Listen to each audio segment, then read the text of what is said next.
Good morning friends, SP sir here. ચલો ચાલુ કરીએ આગળ. લાસ્ટ ટાઈમ આપણે ફિનોલની ઇલેક્ટ્રોન અનુરાગી વિસ્થાપન પ્રક્રિયાઓ જોઈ નાખી છે. આજે પહેલા સામાન્ય ટોપિક ચલાવજો, બહુ ઇઝી છે, વાંચવાનો ટોપિક છે આમ તો, પણ ના ચલાવો તમને એમ થાય સાહેબ ચલાય નહીં એટલે મારે ચલાવો તો પડશે. તો જોવાનું છે આપણે ઔદ્યોગિક રીતે કેટલાક અગત્યના આલ્કોહોલ, બે આલ્કોહોલ છે યાર, મિથેનોલ અને ઇથેનોલ. સોરી, મિથેનોલ ઇથેનોલ, આ બેની બનાવટ, થોડા ઘણા ગુણધર્મો અને એની અગત્યની બાબતો. આજનો સંપૂર્ણ ટોપિક ખાસ એમસીક્યુ એસક્યુ માટે, અને આમ તો નીટ JEE ના પ્રશ્નો પણ કહી શકું હું, એના માટે ખાસ યાદ રાખવો, કારણ કે આની અંદરથી પ્રશ્નો પૂછાતા હોય છે. ચલો તો જોઈએ, બહુ ઇઝી છે. નો ડાઉટ આપણે બેક ટુ બેક ઇથરની બનાવટ પણ ભણી નાખીશું આજે, પણ જોઈએ પહેલા. ચલો આવી જાઓ. તો સૌથી પહેલા મિથેનોલની વાત કરું તો મિથેનોલનું અણુસૂત્ર બધાને ખબર છે, CH3OH. એનું અન્ય નામ છે કાસ્ટ સ્પિરિટ. કાસ્ટ એટલે લાકડું, લાકડામાંથી મળતું સ્પિરિટ, એટલે એનું નામ આપ્યું છે કાસ્ટ સ્પિરિટ. શરૂઆતમાં એનું નામ એટલા માટે જ આપ્યું હતું કારણ કે શરૂઆતના સમયમાં તે લાકડું હોય એનું વિભંજક નિસ્યંદન કરીને મેળવાતું હતું શરૂઆતના સમયમાં. અત્યારે હાલમાં એ કઈ રીતે મેળવવામાં આવે તો હાલની અંદર પ્રક્રિયક તરીકે, એટલે મેં મુદ્દાની જગ્યાએ આખું લખી દીધું છે, તમે એનો મુદ્દામાં ટ્રાન્સફર કરી શકો કે હાલના સમયમાં કાર્બન મોનોક્સાઇડની હાઇડ્રોજન સાથે ઝિંક ઓક્સાઇડ અને ક્રોમિયમ ટ્રાયોક્સાઇડ ઉદ્દીપકની હાજરીમાં ઊંચા તાપમાને ઊંચા દબાણે અથવા તો 200 થી 300 બાર દબાણે 573 થી 673 કેલ્વિન તાપમાને ઉદ્દીપકીય હાઇડ્રોજનીકરણ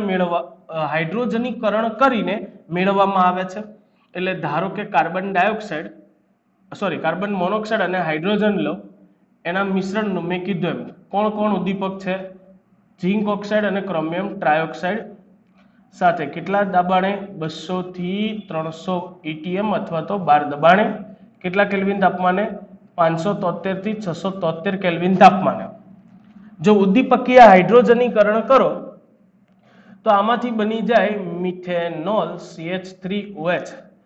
સંતુલિત કરવું હોય તો હાઇડ્રોજન 3 અને 1 4, hydrogen 2 2 4, oxygen 1 carbon 1, oxygen 1 carbon 1, સંતુલિત થઈ જાય. તો હાલના સમયમાં મિથેનોલ આપણે આ રીતે મેળવીએ છીએ. ક્લિયર? ચલો એના ગુણધર્મો છે. આજે મિથેનોલ મળે એ રંગવિહીન પ્રવાહી છે અને ઉત્કલન બિંદુ છે 337 કેલ્વિન, એટલે 337 કેલ્વિન તાપમાને તે ઉકળે અને તે સ્વભાવે ઝેરી છે. બહુ મજાની વાત છે મિથેનોલની, કહું છું આગળ જતા હમણાં. સ્વભાવે તે ઝેરી છે. ઉપયોગ ક્યાં થાય તો પેઇન્ટ ઉદ્યોગમાં, કલર કામની અંદર, કલરોની બનાવટમાં ને એમાં વાર્નિશ, આપણે લાકડું હોય એને પોલિશ કરવા માટે ઉપર વાર્નિશ વપરાય, એ વાર્નિશમાં, અને ખાસ કરીને ફોર્માલ્ડિહાઇડની બનાવટમાં. ફોર્માલ્ડિહાઇડ HCHO, આનું જ ઉદ્દીપકીય રિડક્શન કરી નાખો તો એમાંથી મળી જાય છે HCHO, ફોર્માલ્ડિહાઇડ. ક્લિયર? CH3OH ની ઓછી માત્રાના સેવનથી અંધાપો આવે, એટલે પહેલા આંધળા થઈ જાય. જો એ વધુ માત્રામાં શરીરમાં જતો રહે તો મૃત્યુ થઈ જાય. ખરેખર આ મિથેનોલ બહુ ભયંકર વસ્તુ છે, મેં તમને કીધું ને, કહું છું. ચલો, તે સ્વભાવે ઝેરી છે. દારૂ જે હોય ને, દારૂ, એની અંદર જો ભૂલમાં આ મિથેનોલ મળે ને તો એને આપણે ગુજરાતી ભાષામાં લઠ્ઠો કહેવાય.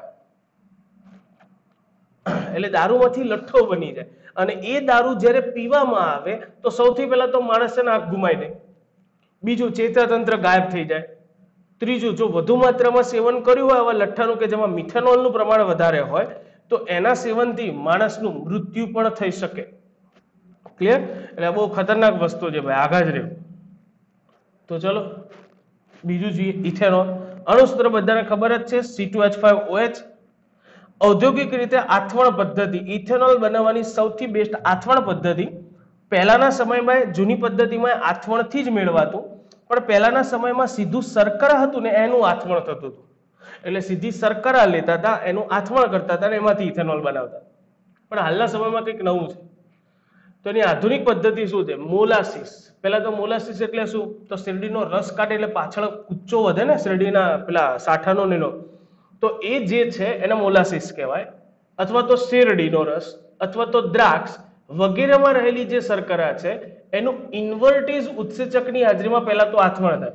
ચલો આ બધાની અંદર જે શર્કરા રહેલી હોય ઇટ્સ કોલ્ડ સુક્રોઝ, C12H22O11.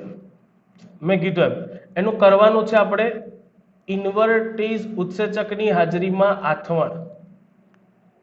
હવે આથવણ કરો વિથ વોટર, પાણીનો અણુ અંદર ઉમેરાય છે એટલે આનું જે જલીય દ્રાવણ હોય એનું આથવણ કરીએ તો પાણીનો અણુ અંદર ઉમેરાય એટલે તમને આમાંથી મળે C6H12O6, C6H12O6.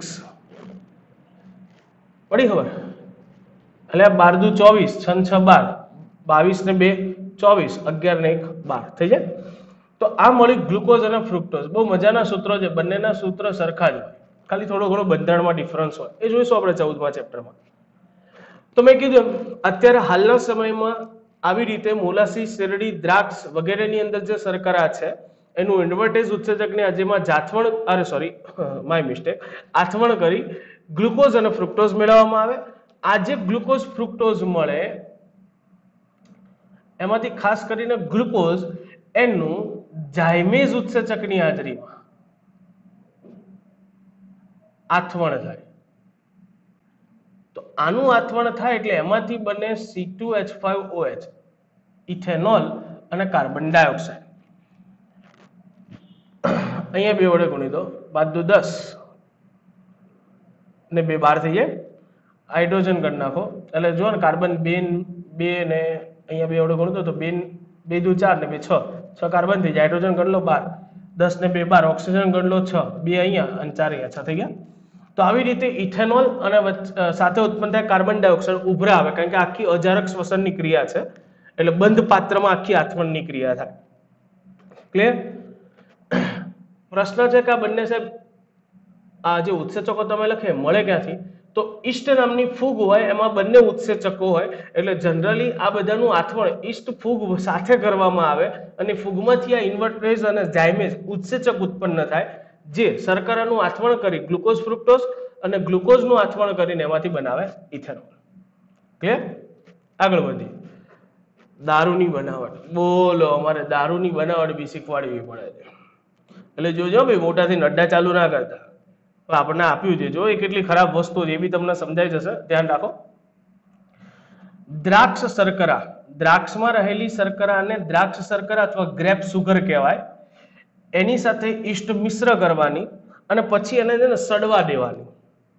એ સડવા દો પછી જે મિશ્રણ મળ્યું હોય એ મિશ્રણને કચડતા છૂંદવામાં આવે, ભૂકો કરવામાં આવે, ક્રશ કરવામાં આવે, કારણ કે એમાં ઈયળો ને એવું બધું પડી ગયું હોય ભાઈ, એટલી હદ સુધી એને ખરાબ થવા દેવામાં આવે. પછી ઈસ્ટ નાખી અને એને કચડવામાં આવે.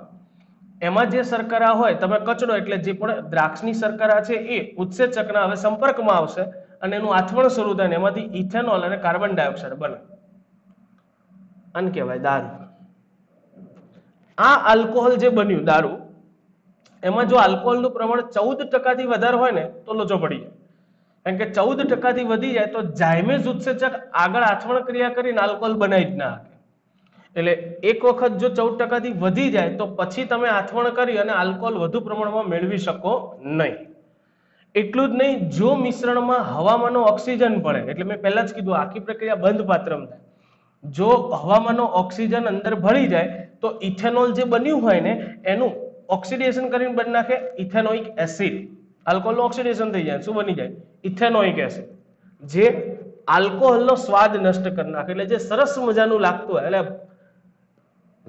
ટ્રાય કરજો, ખબર પડી જશે. ના કરતા લાભો કહો કેવું વિચિત્ર બને યાર, એનો સ્વાદ જેવો હશે એવો, પણ એનો સ્વાદ નષ્ટ થઈ જાય. ટૂંકમાં આલ્કોહોલ પોતાના ઘણા બધા ગુણધર્મો ગુમાવે, કારણ કે ઇથેનોઇક એસિડ બની ગયું, પછી એસિડ પીતા હોય એવું લાગે. હવે એસિડ સ્વાદે ખાટું હોય એટલી મને ખબર છે. ચલો આગળ વધીએ. ગુણધર્મ રંગવિહીન પ્રવાહી છે, ઉત્કલન બિંદુ 351 કેલ્વિન છે. ઉપયોગ ક્યાં થાય ઇથેનોલનો? તો રંગ ઉદ્યોગોની અંદર દ્રાવક તરીકે વસ્તુને ઓગાળવા માટે અને કેટલાક કાર્બનિક સંયોજનોની બનાવટમાં ઇથેનોલ વપરાય છે. આલ્કોહોલનું વિકૃતિકરણ સરસ મજાનો ટોપિક છે, ખાસ યાદ રાખજો. જનરલી આ જે દારૂ બન્યું છે, આલ્કોહોલ બન્યું છે, એને પીવા લાયક બનાવવા માટે એની અંદર ઉમેરવામાં આવે કોપર સલ્ફેટ અને પિરિડીન. કોપર સલ્ફેટ એ દ્રાવણને રંગીન બનાવે થોડું ઘણું એટલે તમને ગમે, અને પિરિડીન એમાં જે વાસ આવતી હોય, વિચારો એટલે મેં કીધું તું આનું સડવા દેવામાં આવે કીડા પડે ને ત્યાં સુધી, અને એ જે સડો થઈ ગયો હોય એ સડેલી દ્રાક્ષોમાંથી તમને દારૂ મેળવવામાં આવે, એ જે દારૂ હોય એમાં જે દુર્ગંધ મારતી હોય એને દૂર કરવા માટે એની અંદર શું મેળવવામાં આવે? પિરિડીન. પણ આ બે વસ્તુ જ્યારે ઔદ્યોગિક આલ્કોહોલની અંદર ઉમેરવામાં આવે ત્યારે એ પીવા લાયક બને, અને આ બંને ઉમેરતા આ જે ગુણધર્મો જે નષ્ટ થાય છે ને ઔદ્યોગિક ખરેખર ઔદ્યોગિક આલ્કોહોલનો ગુણધર્મ હતો કે એ રંગવિહીન હોય અને દુર્ગંધ મારતું પ્રવાહી હોય, પણ આ બંને ઉમેરતા બંને દૂર થઈ જાય માટે એમ કહેવાય કે આલ્કોહોલનું શું થયું? વિકૃતિકરણ. વિકૃતિકરણનો સાદો સિમ્પલ અર્થ આપણે એવો કરી શકીએ કે કોઈ પણ પદાર્થ પોતાના મૂળ ગુણધર્મો ગુમાવે, ઇટ્સ કોલ્ડ વિકૃતિકરણ. તો એના મૂળ ગુણધર્મો ગાયબ થાય જ છે. અને હાલના સમયમાં ethene CH2 double bond CH2 એનું જલીયકરણ કરી અને ઇથેનોલ મેળવવામાં આવે છે. તો આ જનરલી તમને આધુનિક ઔદ્યોગિક રીતે જે મહત્વના ઇથેનોલ અને મિથેનોલ છે એની બનાવટ, ગુણધર્મો અને થોડાક એવા વધારાના ટોપિક્સ. ક્લિયર? અહીંયા આલ્કોહોલ, ફિનોલ પૂરું. તો હવે જોવાનું થાય છે આપણે ઇથર. ચલો તો જોઈએ ઇથર. ચાલો તો હવે જોઈએ આપણે ઇથર સંયોજનોની બનાવટ. બહુ ઈઝી ભાગ છે ઇથર, એકદમ પપ્પુ જેવો, પણ ધ્યાન રાખજો. તો ઇથર સંયોજનોની બનાવટમાં પહેલી બનાવટ છે આલ્કોહોલ સંયોજનોના નિર્જલીકરણ દ્વારા. બહુ ઈઝી છે. તમે આલ્કોહોલ સંયોજન લો, એની સાંદ્ર સલ્ફ્યુરિક એસિડ એટલે કે સલ્ફ્યુરિક એસિડ અથવા તો H3PO4 આવા પ્રોટોનયુક્ત દ્રાવણ સાથે નિર્જલીકરણ કરો તો અહીંયા એક લફડું છે. શું કે આલ્કોહોલનું નિર્જલીકરણ થાય તો ઇથર પણ મળી શકે અથવા તો આલ્કીન પણ મળી શકે. હા, આપણે ભણી ગયા ને કે આલ્કોહોલ સંયોજનનું નિર્જલીકરણ કરીને આલ્કીન પણ મેળવી શકાય, તો બંને બની શકે. પણ એ શું બનાવશે એનો આધાર પ્રક્રિયા પરિસ્થિતિ પર છે. ચલો એક ઉદાહરણ દ્વારા સમજીએ. ધારો કે હું અહીંયા લઉં છું ઇથેનોલ. ઇથેનોલ એટલે CH3CH2OH, અને જો હું આની પ્રક્રિયા કરું છું સલ્ફ્યુરિક એસિડની હાજરીમાં, નિર્જલીકરણ જ કરું છું H2SO4 ની હાજરીમાં, પણ તાપમાન લઉં છું 443 કેલ્વિન. તો જો 443 કેલ્વિન તાપમાને પ્રક્રિયા કરું તો ઇથેનોલ નિર્જલીકરણ પામે, અહીંથી OH અને આ બાજુથી H એમ દૂર થઈ જાય H2O, પાણીનો અણુ દૂર તો થવાનો જ છે, પણ બની જશે આલ્કીન એટલે બની જાય ઇથિન. આ નહીં ફાવે આપણને, આપણે તો ઇથર જોઈએ છે. તો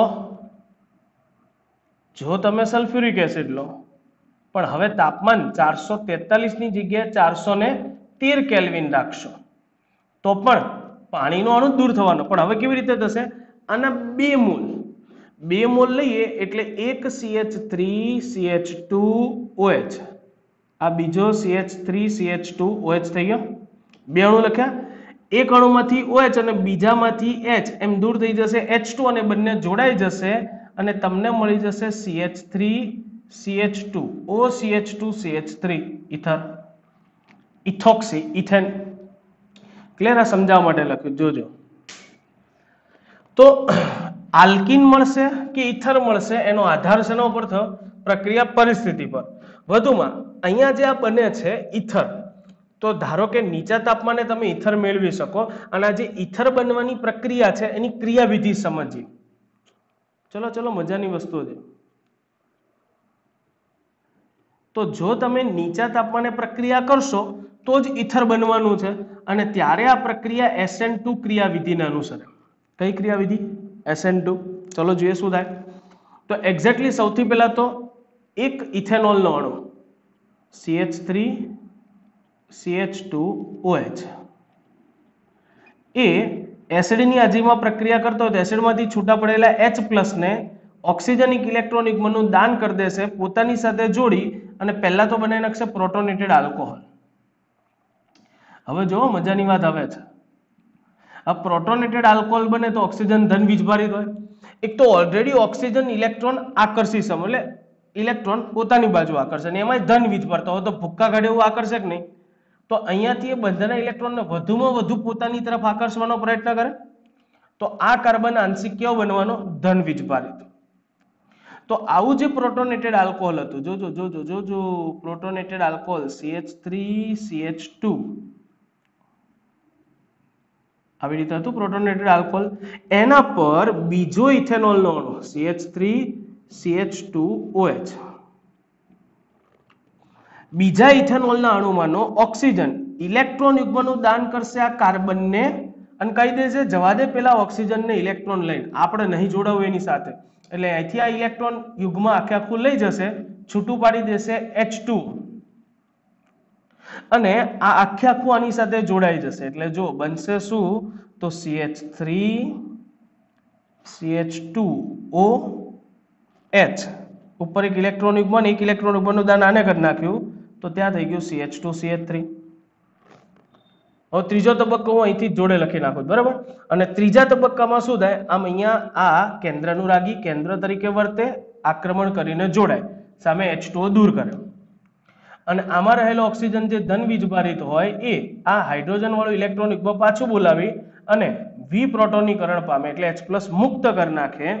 તો મેં કીધું મુક્ત શું થઈ ગયું H+ અને બની શું જાય CH3CH2O, CH2CH3 ઇથર બની ગયું. ક્લિયર? તો આમ આલ્કોહોલનું નિર્જલીકરણ કરીને તમે ઇથર મેળવી શકો, જે આખે આખી પ્રક્રિયા કોને અનુસરે છે SN2 ક્રિયાવિધિને. અને SN2 ક્રિયાવિધિને અનુસરે છે એટલા માટે જ ખાસ યાદ રાખજો કે આ પ્રક્રિયા દરમિયાન તમે માત્ર ને માત્ર વધુ સારા પ્રમાણમાં પ્રાથમિક આલ્કાઇલ ઇથર જ મેળવી શકો. એટલે પ્રાથમિક ઇથર સંયોજન જ મેળવવા માટે આ પદ્ધતિ બેસ્ટ. સાહેબ કેમ એવું? તમે જો દ્વિતીયક કે તૃતીયક આલ્કોહોલ લઈ લઈએ અને એની જો પ્રક્રિયા કરવા જાઓ તો આમાંથી ઇથર બનશે નહીં. કારણ કે દ્વિતીયક કે તૃતીયક આલ્કોહોલ લઈ લો અહીંયા તો દ્વિતીયક તૃતીયક આલ્કોહોલમાં આ ખરેખર થયું શું વિસ્થાપન. પણ જો દ્વિતીયક તૃતીયક આલ્કોહોલ લઉં તો વિસ્થાપનના બદલે વિલોપન પ્રક્રિયા, વિસ્થાપનના બદલે વિલોપન પ્રક્રિયા, માય મિસ્ટેક. ખરેખર આ પ્રક્રિયા કઈ થઈ વિસ્થાપન. જો દ્વિતીયક તૃતીયક આલ્કોહોલ લઉં તો વિસ્થાપનની સાપેક્ષે વિલોપન પ્રક્રિયા જીતી જાય, વિન્સ. અને જો વિલોપન થઈ જાય તો દ્વિતીયક તૃતીયક આલ્કોહોલમાંથી મારે મેળવવું તું શું ઇથર, પણ ઇથર બનવાની જગ્યાએ આમાંથી શું બની જાય આલ્કીન. તો એવું કરીએ આપણે અહીંયા સાઈડમાં એક નોંધ બનાવી દઈએ, યાદ રાખવા જેવી બાબતો ખાસ યાદ રાખજો હો. મોસ્ટ આઈએમપી MCQ ને સોલ્વ કરવા માટે આ જ કામ લાગશે ભાઈ. SP ફંડા કે તમે આલ્કોહોલનું નિર્જલીકરણ કરો,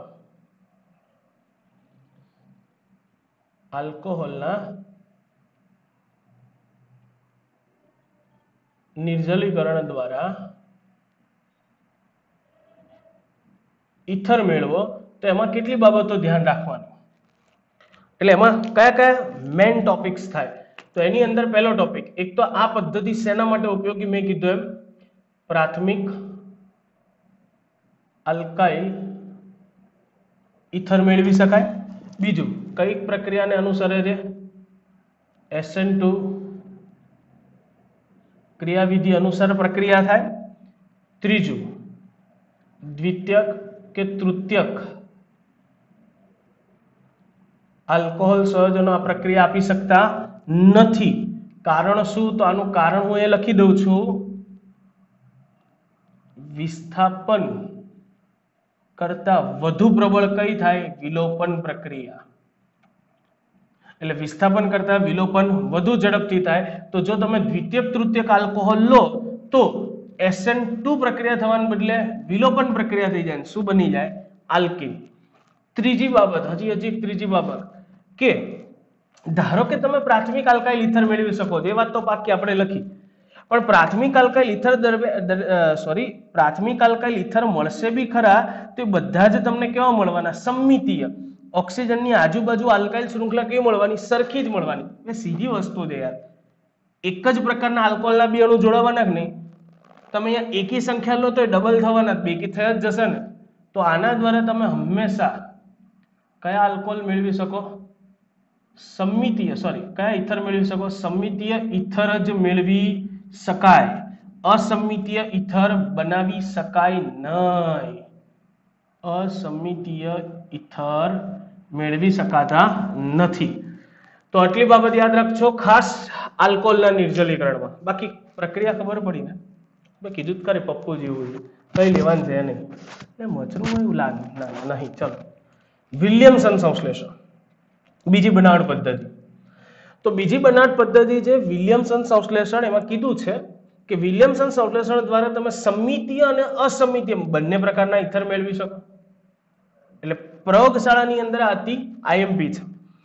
કઈ રીતે મેળવવામાં આવે? તો આલ્કાઇલ હેલાઇડ લેવાનો, એની સોડિયમ આલ્કોક્સાઇડ સાથે પ્રક્રિયા કરો તો ઇથર મળી જાય. એટલે જો મારે એનું સામાન્ય સમીકરણ લખવું હોય તો હું લખી શકું આલ્કાઇલ હેલાઇડ એટલે RX, એની પ્રક્રિયા કરવાની સોડિયમ આલ્કોક્સાઇડ એટલે RDSONA. અમે અહીંયા RDS લખ્યું તો RDS તરીકે તમે ગમે તે લઈ શકો, R તરીકે ગમે તે લઈ શકો. સામે પ્રક્રિયા થશે એટલે અહીંયાથી સોડિયમ અને અહીંયાથી હેલોજન છૂટા પાડી દેશે NaX અને બંનેને જોડ દો તો બની જશે ROR'. જો બંને આર સરખા રાખ્યા હશે તો સમમિતીય મળશે, જુદા જુદા હશે તો અસમિતીય. એક ઉદાહરણ લઈએ. આ પ્રક્રિયા ખાસ કરીને મેં કીધું આમાં દ્વિતીયક તૃતીયક મળતા હતા? નહોતા મળતા ને. પણ જો વિલિયમસન સંશ્લેષણ પ્રક્રિયા કરો તો એમાં દ્વિતીયક તૃતીયક ઇથર સંયોજનો પણ મેળવી શકાય. એટલે દ્વિતીયક તૃતીયક ઇથર સંયોજનો જો તમારે મેળવવાના થાય તો વધુ બેસ્ટ પ્રક્રિયા કઈ? વિલિયમસન. કેમ? તો એનું ઉદાહરણ લઈએ. ધારો કે હું અહીંયા લઉં છું CH3C CH3ONA. બોલો આનું નામ શું થશે? સોડિયમ 2 મિથાઇલ 1 2 3, બીજા ઉપર મિથાઇલ અને બીજા ઉપર ON એટલે આલ્કોક્સાઇડ. તો સોડિયમ 2 મિથાઇલ પ્રોપેન 2 ઓક્સાઇડ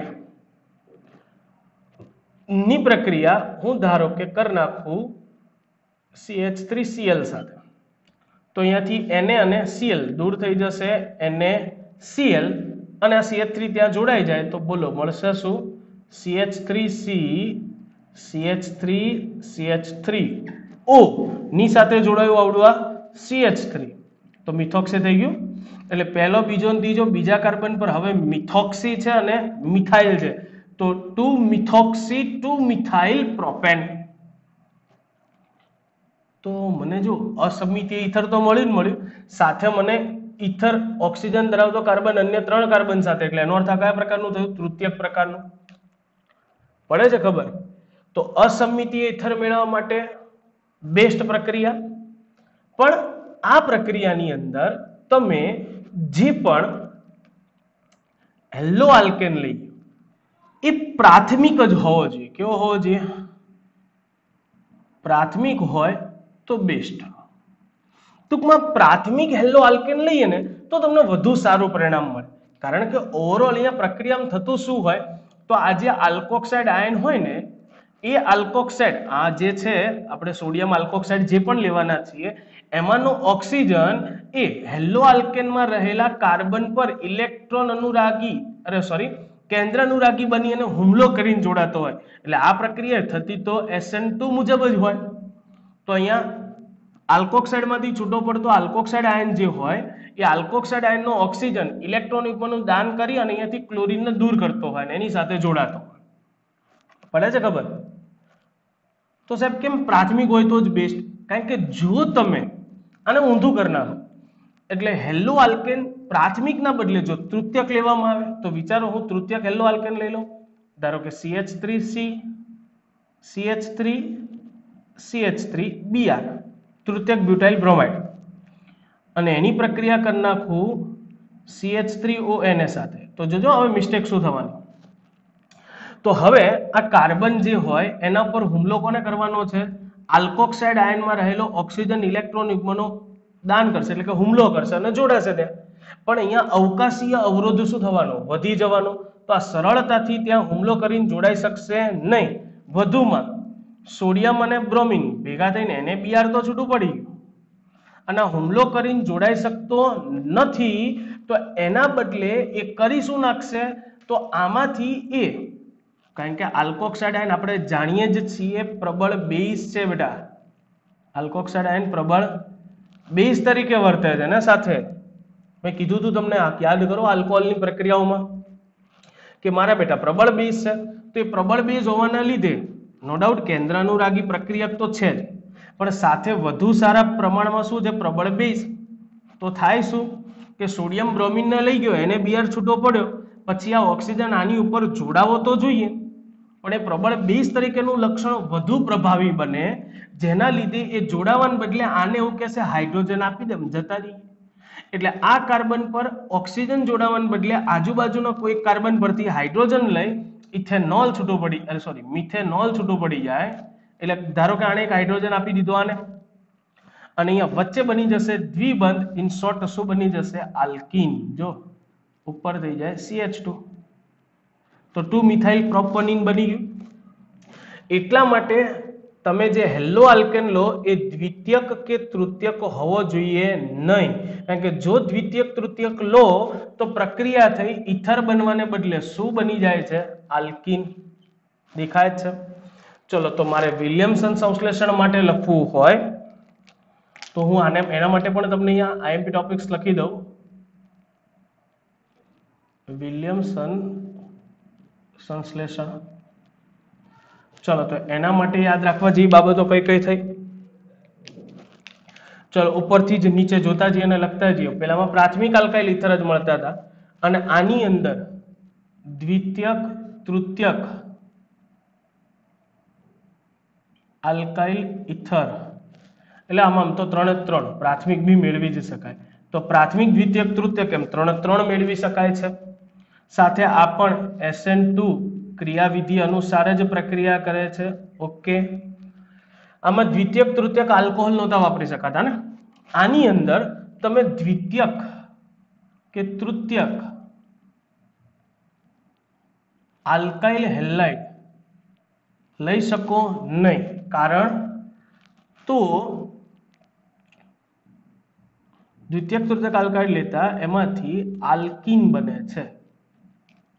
ચલો લખી દઉં, નિપજ તરીકે શું મળશે આલ્કીન. શું કામ આલ્કીન મળે મેં સમજાય, કારણ કે અહીંયા ખરેખર SN2 ક્રિયાવિધિ અનુસાર મેં આ પ્રક્રિયામાં કીધું એમ SN2 ક્રિયાવિધિ અનુસાર શું થાય, તો હેલો આલ્કેનમાં રહેલા કાર્બન પર આલ્કોક્સાઇડ આયનમાં રહેલો આલ્કોક્સાઇડ એ એટલે કે ઓક્સિજન ઇલેક્ટ્રોન યુગ્મનું દાન કરે, કેન્દ્રાનુરાગી તરીકે વર્તે, હુમલો કરીને જોડાવો જોઈએ.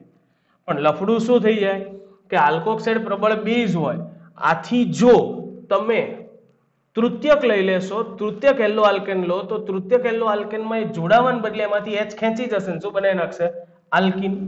વધુમાં જેમ આમાં સમમિતીય મળતા હતા એમ આની અંદર તમે સમમિતીય પણ મેળવી શકો અને અસમિતીય ઇથર પણ મેળવી શકો છો. બંને પ્રકારના ઇથર આની અંદર મેળવી શકાય. અને હજી એક વધુ ડિટેલમાં કહું તો આ પ્રક્રિયા દ્વારા ફિનોલમાંથી પણ ઇથર મેળવી શકાય. ફિનોલમાંથી પણ ઇથર સંયોજનો મળતા है. કેવી રીતે? તો ફિનોલ સંયોજન હોય એટલે કે આપણું ફિનોલિયમ, એની તમે સૌથી પહેલા તો સોડિયમ હાઇડ્રોક્સાઇડ સાથે પ્રક્રિયા કરી નાખો NaOH સાથે. એટલે બધાને ખબર છે ખરેખર ફિનોલ પ્રક્રિયા ના કરે, ફિનોલની તમે સોડિયમ હાઇડ્રોક્સાઇડ સાથે પ્રક્રિયા કરો એટલે આમાંથી OH અને H દૂર કરી નાખે H2 અને બની જાય સોડિયમ ફિનોક્સાઇડ. એટલે આ પણ વિલિયમસન સંશ્લેષણ દ્વારા જ બને છે. કારણ કે જો વિલિયમસન સંશ્લેષણમાં શું કીધું હતું, આલ્કોક્સાઇડ આયન લેવાનો ને કોઈ બી સોડિયમ આલ્કોક્સાઇડ લેવાનું, તો આ સોડિયમ ફિનોક્સાઇડ બન્યું. એ સોડિયમ ફિનોક્સાઇડની તમે કોઈ પણ RX સાથે પ્રક્રિયા કરી નાખો હેલો આલ્કેન સાથે, તો અહીંયાથી સોડિયમ અને અહીંયાથી X એમ દૂર થઈ જશે NaX અને R ત્યાં જોડાઈ જશે, બેન્ઝીન વલય પર જોડાઈ જાય OR. ના સમજે? ધારો કે અહીંયા CH3 કરી નાખો તો બેન્ઝીન વલય પર OCH3, ઇટ્સ કોલ મિથોક્સીબેન્ઝીન અથવા તો એનિસોલ. નામ યાદ રાખજો ખાસ, જો CH3 જોડું તો એનિસોલ. અને ધારો કે ક્લોરોઇથેન લીધો હોત, શું લીધું હોત? ક્લોરોઇથેન. અહીંયા ઇથેન હોત તો અહીંયા ઇથેન હોત, એટલે OCH2CH3 હોત, તો એનું નામ થાય ઇથોક્સીબેન્ઝીન અથવા ફેનિટોલ. બે સંયોજન બોલ્યો, બેન્ઝીન વલય પર જો OCH3 જોડું તો ઇટ્સ કોલ એનિસોલ, મિથોક્સીબેન્ઝીન. અને બીજું કે ધારો કે હું અલ્કાઇલ હેલાઇડ જે લેતો તો એ ક્લોરોઇથેન લઈ લેત અહીંયા, અથવા તો કોઈ બી હેલોઇથેન લઈ લેત, તો અહીંયા મળી જાત OCH2CH3, it's called phenetole. Clear? Done? તો આ ઇથરની બનાવટ, બે જ બનાવટ છે, ઇઝી બનાવટ છે, પણ આમાં મેન વસ્તુ આની બનાવટ કરતા તો અગત્યની વસ્તુ આ છે કે શેમાં શું મળશે ને શું નહીં મળે, કઈ પ્રક્રિયા વિધિને અનુસરશે અને ક્યારે શું મુશ્કેલી આવશે, એ ખાસ યાદ રાખવી. ના ખબર પડે તો 2 વખત વિડીયો રિવાઇન્ડ કરીને જોઈ લેજો ભાઈ, આવડી જશે. બહુ ઇઝી છે, હું બધું જ ડિટેલમાં બોલ્યો છું. ઓકે, બસ તો આજે અહીંયા સુધી રાખીએ, બાકી ટુ બી કન્ટિન્યુ નેક્સ્ટ ટાઈમ. ક્લિયર? ચલો બાય.